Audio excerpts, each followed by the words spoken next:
یاد ہے ایک قم کے حوزہ علمیہ کے بڑے مسئول نے، ذمہ دار آدمی نے ہمیں کہا تھا کہ یہ باتیں آپ نے اگر کرنی ہیں تو پاکستان جاؤ، اپنا ملک سنبھالو، ایران سے آپ کا کیا تعلق ہے اور ایرانی موضوعات میں آپ کیوں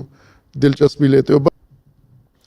امام خمینی بھی کسی سے متاثر تھے۔ امام خمینی جن علماء سے متاثر تھے جن کا ذکر امام نے کیا ہے انقلاب سے پہلے بھی اور انقلاب کے بعد بھی، وہ شہید مرحوم مدرس تھے، سید حسن مدرس رحمۃ اللہ علیہ، جو بہت بڑے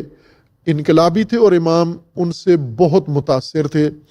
اور بلکہ امام نے اپنے بعض خطبات میں اور حالات میں لکھا ہے کہ میں جب قم میں پڑھتا تھا،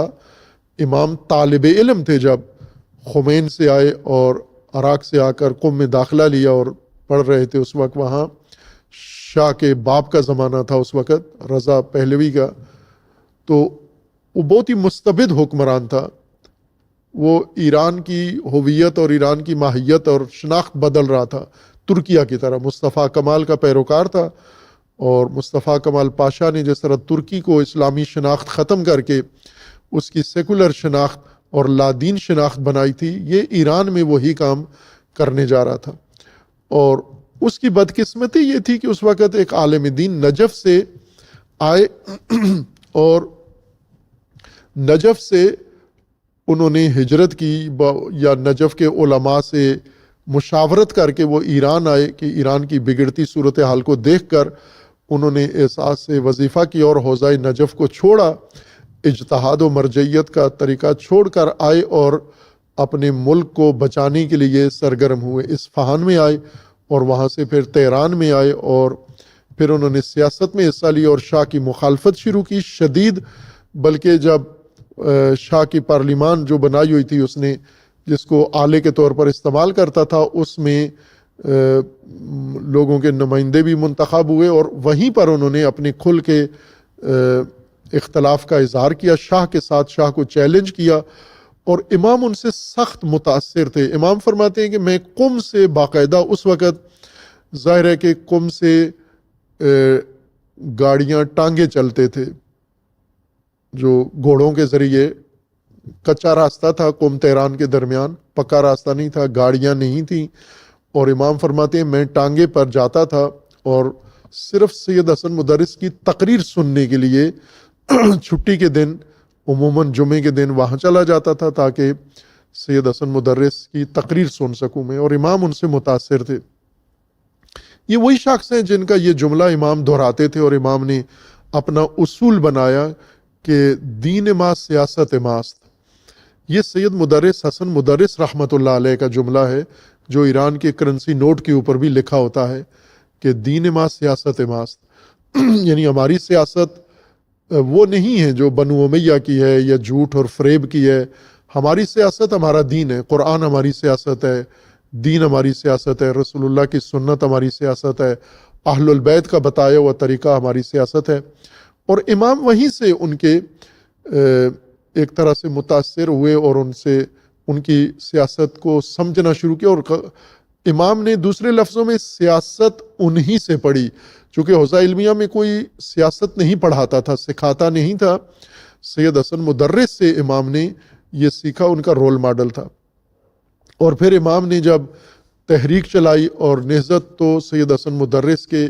ان اصولوں کو ذکر بھی کرتے تھے اور ان کو خراج تحسین بھی پیش کرتے تھے۔ رہبر شہید انقلاب سے پہلے، رہبر شہید چونکہ امام خمینی سے متاثر تھے، اور ان کو، اور امام شہید جہاں پر بھی انقلابی تحریک تھی اس سے متاثر تھے۔ اس لیے علامہ اقبال سے انقلاب سے پہلے ہی رہبر شہید بہت متاثر تھے علامہ اقبال سے۔ مصر کے انقلابی علماء سے بہت متاثر تھے، خصوصاً جو اخوان المسلمون کے رہنما تھے، جیسے شہید قطب، ان کی کتابوں کا ترجمہ بھی کیا رہبر شہید نے انقلاب سے پہلے، اور ان کے قرآنی افکار کا مطالعہ بھی کیا اور ان کے مطابق پھر خود تفسیر بھی شروع کی۔ اسی طرح جو اور مصر کے اندر اس طرح انقلابی سوچ رکھنے والے تھے، عبد الرحمن کواکبی اور اس طرح کی بڑی شخصیات، ان سے شیخ محمد عبدو ہیں یا خصوصاً شہید قطب سے بہت متاثر تھے امام، لیکن جن کو رول ماڈل مانا وہ امام خمینی تھے۔ شہید راہبر نے انقلاب سے پہلے ایک کتاب لکھی، رفسنجانی صاحب نے بھی انقلاب سے پہلے ایک کتاب لکھی، اور وہ امیر کبیر کے بارے میں لکھی، ان کو اپنا اسوہ و ہیرو مانا، اور جب انہیں اقتدار ملا تو امیر کبیر بن کر ہی انہوں نے حکومت کی اور امیر کبیر والا کام کیا، یعنی ایران کی ترقی، ایران کی حفاظت، ایران کے علم، ایران سازی انہوں نے کی۔ انقلاب اور اسلام ٹول کے طور پر استعمال کرتے تھے، بلکہ جہاں پر انقلاب کو یا اسلام کو مزاحم سمجھتے تھے وہاں پر وہ انقلاب اور اسلام کو کمی بھی کرنے کے لیے تیار ہوتے تھے، لیکن ایران کو آگے لے جانا یہ ان کا مطمع نظر ہوتا تھا۔ لیکن امام خمینی کے نزدیک ایران ٹول ہے، ایران ذریعہ ہے، ایران وسیلہ ہے، اور دین و اسلام اصل ہدف ہے۔ اور انقلاب کو، چونکہ انقلاب کی بنیاد قرآن اسلام پر ہے، لہذا کو اسلام کو مضبوط کرنا، اسلامی نظام کو مضبوط کرنا امام کا ہدف تھا۔ شہید راہبر نے کتاب لکھی انقلاب سے پہلے، جب مشہد میں مدرس تھے اور پڑھ بھی رہے تھے، پڑھا بھی رہے تھے، وہاں پر اسی زمانے میں راہبر شہید نے ایک مسجد کے اندر ماہ مبارک رمضان میں خطبات دینا شروع کیے تبلیغی، اور اس کے اندر یہ بات انہوں نے چھیڑی جو بعد میں اسی انقلاب سے پہلے ہی یہ کتاب چھپ گئی تھی۔ یہ ایرانی تاریخ کے مطابق 1353 شمسی ہجری میں، یعنی انقلاب سے تقریباً 5 سال پہلے امام شہید نے مسجد میں یہ دروس دیے، اور عوامی دروس تھے، البتہ طلبہ کو نہیں دیے، عوام کو مسجد میں نماز ظہرین کے وقت ماہ مبارک رمضان میں ان کی تقاریر کا مجموعہ تھا۔ 30 دن اسی موضوع پر درس دیا، اور پھر 1354 میں یہ کتاب چھپ گئی، اور اس کا عنوان اسی وقت سے راہبر شہید نے خود رکھا تھا کہ طرح کلی نظام اسلامی در قرآن، کہ قرآن کریم میں اسلامی نظام کا ایک عمومی خاکہ، اس کا ترجمہ یوں ہو سکتا ہے کہ نظام اسلامی جو قرآن میں اللہ نے بیان کیا ہے اس کا ڈھانچہ، اس کا بنیادی خاکہ یا اس کا بنیادی ڈھانچہ یہ کتاب کا نام تھا، جو انقلاب سے 5-6 سال پہلے راہبر نے نشر کی اور اس کے اوپر تقریض بھی لکھی۔ اور پھر جب قیادت نصیب ہوئی اور راہبری کے مقام پر فائز ہوئے تو امام شہید نے باقاعدہ اس کتاب کا ذکر کر کے اس کی تائید کی کہ میں ابھی تک اسی نظریے پر ہوں جو اس کتاب کے اندر میں نے قرآن سے نظام اسلامی سمجھا ہے، کشف کیا ہے، میں ابھی تک اس نظام کی تائید میں ہوں۔ بس آپ توجہ کریں کہ 2 چوٹی کے لیڈر امام خمینی کی زندگی میں جنہوں نے انقلاب میں سب سے زیادہ نمایاں خدمات انجام دی، ایک رفسنجانی صاحب تھے مرحوم، اور ایک راہبر شہید تھے۔ دونوں انقلاب سے پہلے فعال تھے، انقلاب سے پہلے دانشمند تھے، دانشور تھے۔ رفسنجانی صاحب انقلاب سے پہلے ہی امیر کبیر سے متاثر تھے، اس پر کتاب لکھی، اور جب قیادت ملی، صدارت، تو امیر کبیر ہی بن کر انہوں نے حکومت کی۔ اور پھر راہبر شہید جنہوں نے انقلاب سے پہلے قرآنی نظام تدریس کیا، تبلیغ کیا، اس پر کتاب لکھی، طرح کلی نظام اسلامی در قرآن، اور پھر جب قیادت ملی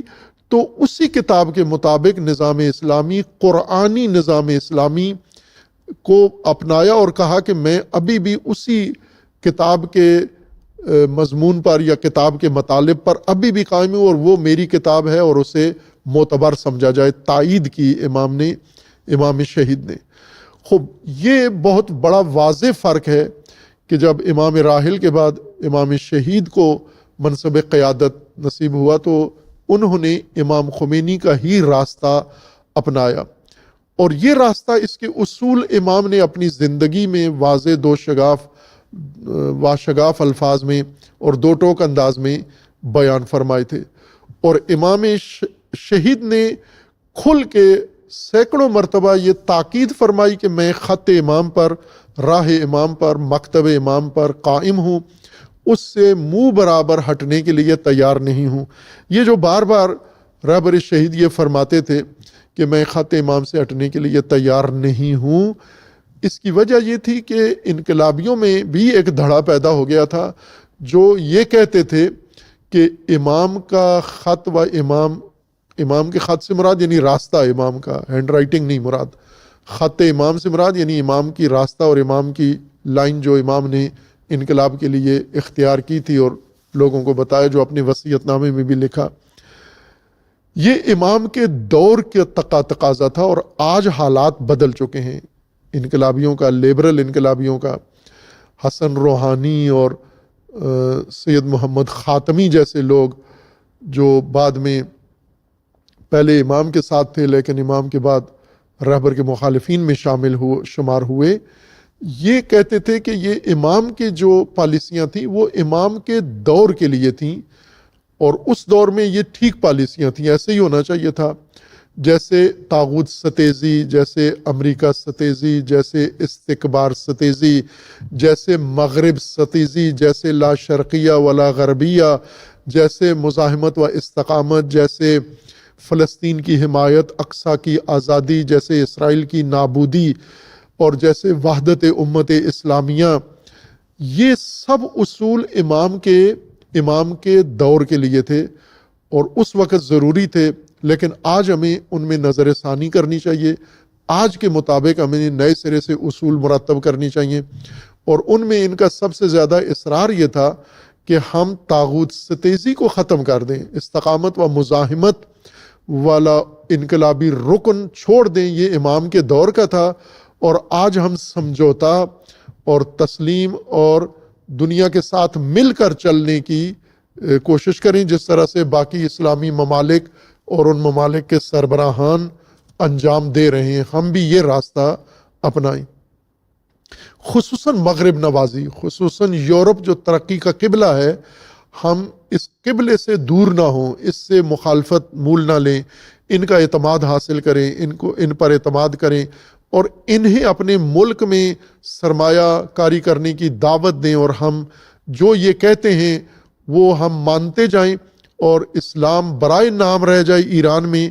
اور ہم دیگر مسلم ممالک کی طرح اپنے ممالک کو ترکی کی طرح یا دیگر ممالک کی طرح اپنے ملک کو قائم رکھیں۔ خصوصاً فلسطین کے موضوع پر رفسنجانی صاحب نے ایک واضح یو ٹرن لیا تھا اور یہ کہا تھا کہ فلسطین امام نے اسلامی مسئلہ قرار دیا ہے، جبکہ یہ اسلامی مسئلہ نہیں ہے، یہ عربی مسئلہ ہے۔ عربوں نے چھوڑ دیا ہے تو ہمیں بھی چھوڑ دینا چاہیے، چونکہ فلسطین کی حمایت کی وجہ سے ایران کو بہت بڑا نقصان ہو رہا ہے۔ امریکہ کی دشمنی، یورپ کی دشمنی، یہ اسی وجہ سے ہے کہ ہم اسرائیل مخالف ہیں اور ہم فلسطین کے حامی ہیں۔ تو ہم صرف زبانی حد تک اس موضوع کو رکھیں، فلسطین کی حمایت کو اخلاقی و زبانی حد تک، اور عملاً ان کے لیے کچھ بھی نہ کریں، کیونکہ عربوں نے جب چھوڑ دیا حمایت تو ہم تو عجم ہیں، ہم تو عرب بھی نہیں ہیں، ہمارا کوئی رشتہ بھی ان سے نہیں ہے، اس وجہ سے ہمیں یہ حمایت چھوڑ دینی چاہیے۔ جس چیز پر یورپ کو اعتراض ہے وہ ہمیں چھوڑ دینی چاہیے، خصوصاً میزائل ٹیکنالوجی کے بارے میں جو رہبر شہید نے اس کے اوپر اصرار کیا کہ ہمیں اپنا دفاع اور دفاع کے اندر خود کفیل ہونا اور خود انحصاری اور دوسرے ممالک پر انحصار ختم کرنا دفاع میں، یہ رہبر شہید کی بنیادی پالیسیوں میں سے تھا۔ لیکن رفسنجانی صاحب قائل تھے کہ ملک میزائلوں سے ترقی نہیں کرتا۔ ایسے پیدا ہوتے ہیں سیاستدان جو خود عشقی میں مبتلا ہو جاتے ہیں، نرگسیت جن کے اندر آ جاتی ہے، اپنے آپ سے بہت متاثر ہوتے ہیں، اپنے عاشق بن جاتے ہیں، اور وہ سمجھتے ہیں کہ یہ دنیا کے آخری انسان ہیں جن کے اندر عقل ہے، سوچ ہے، بصیرت ہے، تدبیر ہے۔ جیسے پاکستان میں بھی ایک اس طرح کا تحفہ ہماری فوجی لیبارٹری سے بن کر آیا، اور اس کا بھی یہی تھا، نرگسیت تھی ان کے اندر، اور وہ ان کے یہ معروف ڈائلاگ تھے کہ کوئی ملک سڑکیں بنانے سے، موٹر وے بنانے سے ترقی نہیں کرتا، یہ ان کے فرمودات میں سے تھے۔ رفسنجانی صاحب نے بھی یہ کہا کہ میزائل بنانے سے کوئی ملک ترقی نہیں کرتا، بلکہ ہمیں دوسری چیزیں بنانی چاہیے. ہمیں ایران کے حق میں چائنا کی طرح ہمیں صنعت بنانی چاہیے، یا یورپ کی طرح ہمیں اپنی گاڑیاں بنانے سے ملک ترقی کرتا ہے، جہاز بنانے سے ملک ترقی کرتا ہے، اور اسی طرح ملک کے اندر رفائی اور عیاشی کے کام کرنے سے ملک ترقی کرتا ہے. اس طرح کے ان کے نظریات تھے اور ان پر بہت راسخ تھے، اور یہی وجہ بنی کہ دونوں رہنما جو پہلے ایک ٹیم تھے، دو بازو تھے امام خمینی کے، پھر اس کے بعد رفسنجانی صاحب صدر بنے اور امام شہید امام اور رہبر بنے. لیکن ایک حد تک رہبر نے رفسنجانی صاحب کے ساتھ مماشات کیا. مماشات یعنی مشی، اور چلے، ان کے ساتھ چلتے رہے کہ دیکھیں یہ کیا کرتے ہیں، چونکہ ان پر ان کو اعتماد تھا اور ان سے متاثر بھی تھے، لہٰذا انہیں موقع دیا. لیکن جب دیکھا کہ یہ امام کے راستے سے بھی دور ہو رہے ہیں اور انقلاب کو بھی دور کر رہے ہیں، اور ملکی پالیسیاں اور ٹرین اور خط اور ہدف ہی بدل رہے ہیں، تو یہاں پر مخالفت کی کھل کے، جس وجہ سے پھر رفسنجانی صاحب نے بھی ناراضگی کا اظہار کیا اور بدمزگی کی. رہبر کے مقابلے میں خطوط لکھے رہبر کو، اور رہبر مخالف حامیوں کے جرگے میں شامل ہو گئے. یہ ضمنی طور پر میں نے عرض کیا کہ رہبر شہید جب منصب قیادت سنبھالا تو اسی وقت سے رہبر شہید کے مد نظر امام خمینی کا مکتب اور امام خمینی کے اصول تھے، جس کی بنیادوں میں مقاومت و مزاحمت تھی، کہ ایران بھی طاغوتوں کے سامنے، استکبار کے سامنے، استعمار کے سامنے، شیطان اکبر، شیطان بزرگ امریکہ کے سامنے، یورپ کے سامنے اور ان کے چیلوں کے سامنے ایران تسلیم نہیں ہوگا. ایران مقاومت کرے گا، ایران اقوام کو بیدار کرے گا اور ایران مظلوموں کی حمایت کرے گا. لہذا رفسنجانی صاحب کے دور میں انقلاب سرحدوں کے اندر پابند ہو گیا. سفیروں کو باقاعدہ ہدایت کر دی گئی کہ آپ نے جس ملک میں آپ ایرانی سفیر ہیں صرف سیاسی اور تجارتی روابط بڑھائیں، جیسا کہ سعودی عرب کے ساتھ انہوں نے بڑے اچھے تجارتی روابط قائم کر لیے تھے، چونکہ سعودی عرب کو اعتراض بنیادی انقلاب پر تھا، اور رفسنجانی صاحب نے انہیں مطمئن کر دیا کہ انقلاب ایران کے اندر ہی اس کا چراغ گل کیا جا رہا ہے، تو آپ لوگ گھبرائیں نہیں. اب صرف ایران میں نام برائے نام انقلاب ہوگا، لیکن اس سے ڈرنے کی ضرورت نہیں ہے. بلکہ مجھے یاد ہے ایک رفسنجانی صاحب کے دور میں یا ان کے بعد ایران کے ایک سفیر پاکستان میں متعین تھے، معروف شخصیت، اور وہ چونکہ پاکستان کے اندر انقلاب کے گہرے اثرات تھے، خصوصاً انقلابی لوگوں پر، انقلابی تنظیموں جوانوں پر. انہیں کسی پروگرام میں دعوت دی گئی سفیر صاحب کو، اور وہاں پر امام کی اور رہبر کی تصاویر بڑی بڑی لگی ہوئی تھیں اسلام آباد کے اندر. اور یہ سفیر صاحب وہاں گئے اور شرکت کر جو ہی دروازے سے اندر داخل ہوئے، اور پروگرام تھا بڑا، انہیں خطاب کرنا تھا، اور بڑی بڑی آویزاں تصویریں تھیں قد آدم امام اور رہبر کی، تو انہوں نے سختی سے وہ کہا کہ یہ کیا بے وقوفی ہے، نادانی ہے. یہ سفیر کے الفاظ تھے، یہ کیا نادانی و بے وقوفی ہے کہ اب ایران نے یہ تصاویر اتروا دی ہیں. یہ خاتمی صاحب کا دور تھا ظاہراً، کہ ایران نے انقلاب ختم کر دیا ہے، یہ تصویریں ایران میں اتر چکی ہیں، لوگ اب نہیں لگاتے، ان کو کباڑ میں پھینک دیا گیا ہے، اور آپ پاکستان میں بیٹھ کر یہ تصاویر ابھی تک لٹکائی ہوئی ہیں، اتارو ان تصویروں کو. اتروا کر وہ وہاں بیٹھے اور انہوں نے تقریر کی. یہ دور تھا جو رفسنجانی صاحب نے ایجاد کیا تھا. سفیروں کو باقاعدہ ہدایات مل گئی تھیں کہ انقلابی اور اسلامی عمل نہیں کرنا، آپ اسلام کے سفیر اور انقلاب کے سفیر نہیں بلکہ ایران کے سفیر ہو، اور آپ کی ماموریت سیاسی روابط بڑھانا، تعلقات بڑھانا اور تجارتی معاہدے کروانا اور تجارتی مواقع تلاش کرنا ہے. خوب یہ انہوں نے ایران کے اندر بھی اور ایران کے باہر بھی موقف اختیار کیا، لیکن رہبر شہید نے اس پر سختی دکھائی اور رفسنجانی صاحب کے دور میں جتنے بھی انقلاب مخالف اقدامات تھے ان سب کو ختم کر کے اور دوبارہ انقلابی فضا بحال کی، اور رہبر شہید کئی سالوں تک، غالباً 10-12 سال تو مجھے یاد ہے کہ مسلسل امام شہید ایرانیوں کو، علماء کو، تہران کے علماء، قم کے علماء، حوزہ علمیہ کو تلقین و تاکید فرماتے تھے کہ انقلابی بنو اور انقلابی رہو۔ ظاہر ہے ان جملات کے پیچھے ایک منظر تھا، داستان تھی، چونکہ حوزے اور علماء متاثر ہو چکے تھے غیر انقلابی شخصیات، غیر انقلابی ماحول اور غیر انقلابی سیاستدانوں سے متاثر ہو کے، تو وہ بھی انقلاب سے عملی طور پر لا تعلق ہو چکے تھے۔ مجھے یاد ہے کہ جب آخری 2010 آخری سال تھا ہمارا ایران کے اندر، وہاں سے پھر قم سے یہ سعادت قم میں رہنے والی ختم ہوئی اور پاکستان آنے کا موقع ملا اور پاکستان آ گئے ہم۔ 2010 میں جو حالات تھے اس میں 2010 سے بہت پہلے ہی قم کے اندر انقلابی ہونا ایک طرح سے عیب سمجھا جاتا تھا، اور ہم اسی وجہ سے قم میں معتوب ہوتے تھے مدیروں کے سامنے بھی اور لوگوں کے باقی جو مؤثر لوگ تھے، کہ چونکہ وہ انقلابی باتیں یا انقلابی سرگرمیاں ہماری تھیں جس وجہ سے ناپسندیدہ شمار ہوتے تھے ہم۔ مجھے یاد ہے ایک قم کے حوزہ علمیہ کے بڑے مسئول نے، ذمہ دار آدمی نے ہمیں کہا تھا کہ یہ باتیں آپ نے اگر کرنی ہیں تو پاکستان جاؤ، اپنا ملک سنبھالو، ایران سے آپ کا کیا تعلق ہے اور ایرانی موضوعات میں آپ کیوں دلچسپی لیتے ہو۔ بلکہ مجھے یاد ہے ہمارے ایک دوست تھے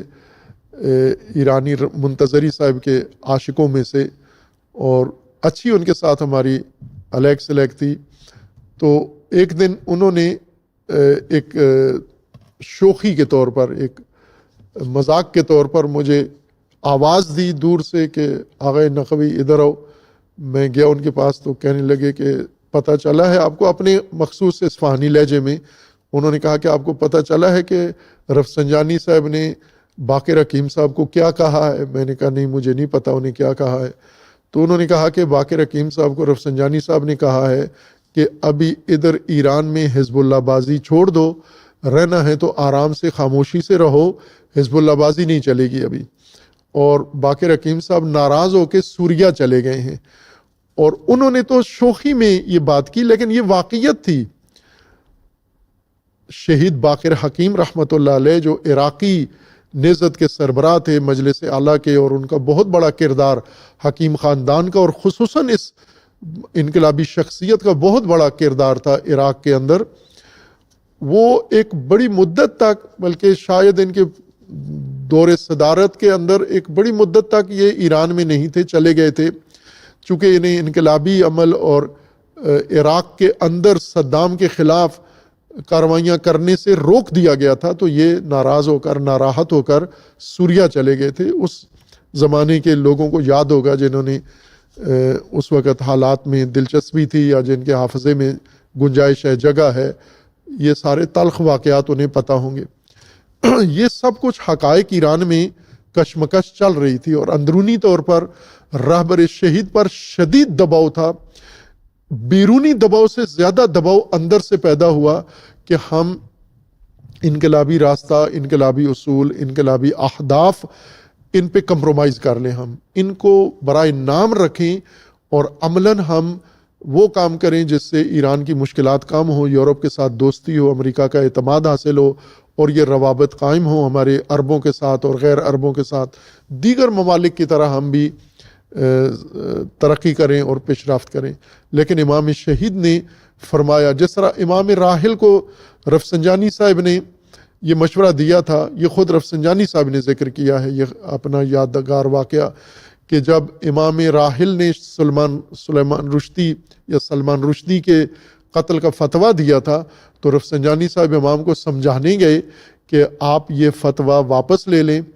اور یا یہ فتویٰ نشر نہ کرنے دیں، یہ رہے لیکن اس کو ہم ریڈیو ٹی وی پہ رسماً نشر نہ کریں۔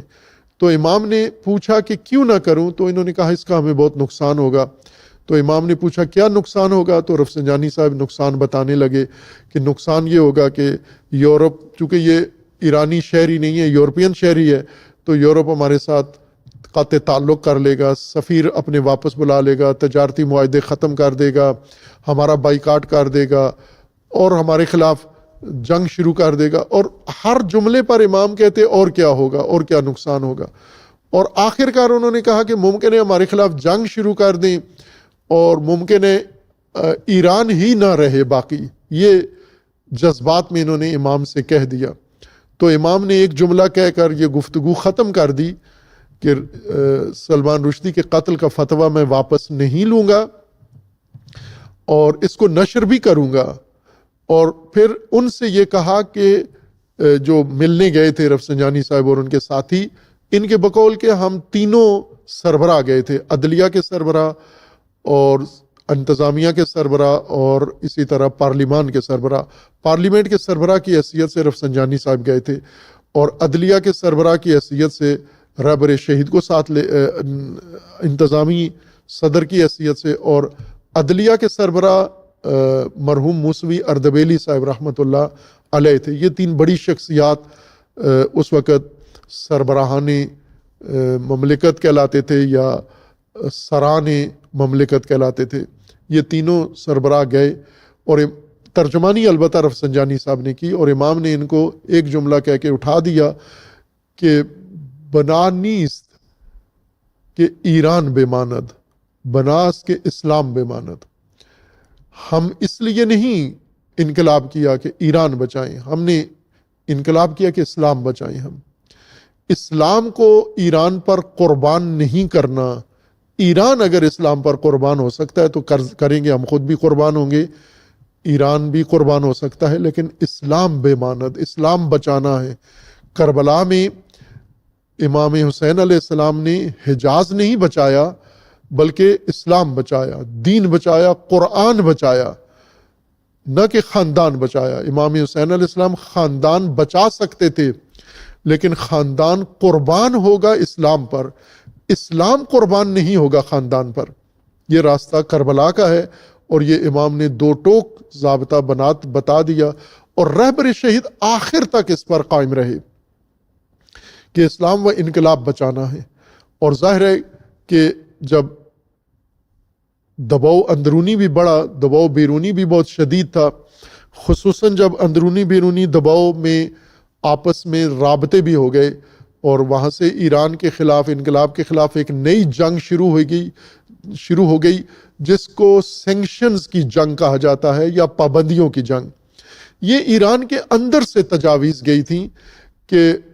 جب تک آپ ایران کی حکومت پہ دباؤ رکھو گے تو انقلاب رہے گا اور ایران تسلیم نہیں ہوگا۔ حکومت کے اندر دباؤ سہنے کی بہت طاقت ہے، آپ ایران کے عوام پر دباؤ بڑھائیں۔ لہٰذا وہاں سے پابندیاں شروع ہوئیں، وہاں سے سینکشنز شروع ہوئیں تاکہ پابندیوں کا دباؤ ایران کے عوام پر پڑے، اور شدید دباؤ پڑا، اور آخر کار پابندیوں نے اپنا اثر دکھایا، اور رہبر شہید نے اپنے 37 سالہ دور میں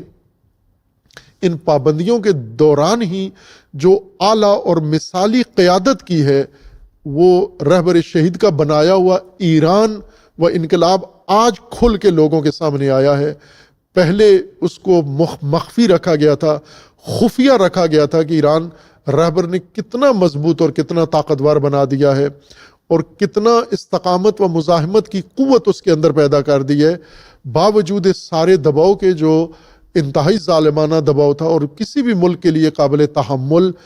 نہیں تھا۔ لیکن رہبر شہید نے اپنی قیادت میں، 37 سالہ قیادت میں جو اعلیٰ مثال، تاریخی مثال قائم کی ہے مملکت داری کی، مملکت چلانے کی، تدبیر، مدیریت، سیاست، قیادت، رہبری اور پلاننگ، منصوبہ بندی، نظام سازی کا جو اعلیٰ ترین کام رہبر شہید نے کیا، ہمیں کہیں بھی تاریخ میں کسی بھی ملک میں نہیں ملتا کہ ایک شخصیت کو اللہ نے اتنی توانائیاں دی ہیں کہ انہوں نے اپنی قیادت میں اندرونی مخالفوں سے بھی بچا کے، بیرونی دشمنوں سے بھی بچا کے اپنے ملک کو اس قدر مضبوط کر دیا ہے کہ آج پوری دنیا کے مقابلے میں ڈٹا ہوا ہے، بلکہ غالب بھی آ گیا ہے، بلکہ جنگ جیت بھی چکا ہے۔ یہ سب اس رہبر عظیم الشان اور رہبر بے مثال اور اس رہبر عظیم و عدیم النظیر رہبر کی اعلیٰ قیادت ہے۔ اس مطلب کو اور کھولیں گے انشاءاللہ کہ رہبر شہید کی قیادت کیسے رہی، امامت کیسے رہی، ان کی راہبری کیسے رہی، یہ راز کھلنا بہت ضروری ہے۔ ظاہر ہے اس پر نہ ایران کے اندر اس پر خاطر خواہ کام ہوا اور خود رہبر نے کرنے بھی نہیں دیا۔ ابھی جب ہم تشییع میں گئے تھے تو ایک اسکالر جو ہمارے کلاس فیلو بھی تھے، انہوں نے رہبر شہید پر کتاب بھی لکھی ہے، اور انہوں نے کہا کہ جب یہ کتاب میں نے رہبر کے بارے میں لکھی اور پھر رہبر کو پیش کی تو رہبر خوش نہیں ہوئے، اس سے بالکل خوشی کا اظہار نہیں کیا کہ میرے اقدامات یا میری قیادت کے بارے میں آپ نے کتاب لکھی ہے، بلکہ ہمیں رہنمائی کی کہ دیگر موضوعات کی طرف جاؤ، ان کے اوپر تحقیق کرو، فلاں موضوع پہ کام کرو، فلاں موضوع پہ کام کرو، لیکن اپنے بارے میں نہیں کہا کہ میرے اوپر کام مزید جاری رکھو۔ ظاہر ہے رہبر خود نہیں چاہتے تھے کہ یہ سارے راز، یہ سارے اسرار کھل جائیں دنیا پر، سیکرٹس بھی تھے بہت سارے، اور بہت سارے وہ پسند بھی نہیں کرتے تھے کہ جس میں ان کی تعریف کی جائے۔ لیکن یہ آج وقت ہے اس حقیقت کو کھولنے کا کہ رہبر شہید کی قیادت میں کیا کچھ ہوا اور انہوں نے قیادت میں کیا کچھ انجام دیا، تاکہ ہمیں واضح پتہ چل جائے کہ یہ ایران جو آج دنیا کو ڈٹا ہوا میدان میں نظر آتا ہے، یہ کس کے ہاتھ کا بنایا ہوا ہے، یہ اللہ نے کس ہستی سے کام لے کر اس مملکت کو اتنا مضبوط کیا ہے، اور یہ تمام اسلامی ممالک اور غیر اسلامی ممالک کے لیے ماڈل ہے قیادت اور رہبری کا کہ اپنے ملکوں کو کیسے مضبوط بناؤ، کیسے ناقابل تسخیر و ناقابل شکست بناؤ۔ خصوصاً پاکستان کے لیے و دیگر ممالک کے لیے یہ بڑا اہم رول ماڈل ہے۔ اس کو انشاءاللہ بعد میں بیان کریں گے۔ وصلی اللہ علی محمد وعلیہ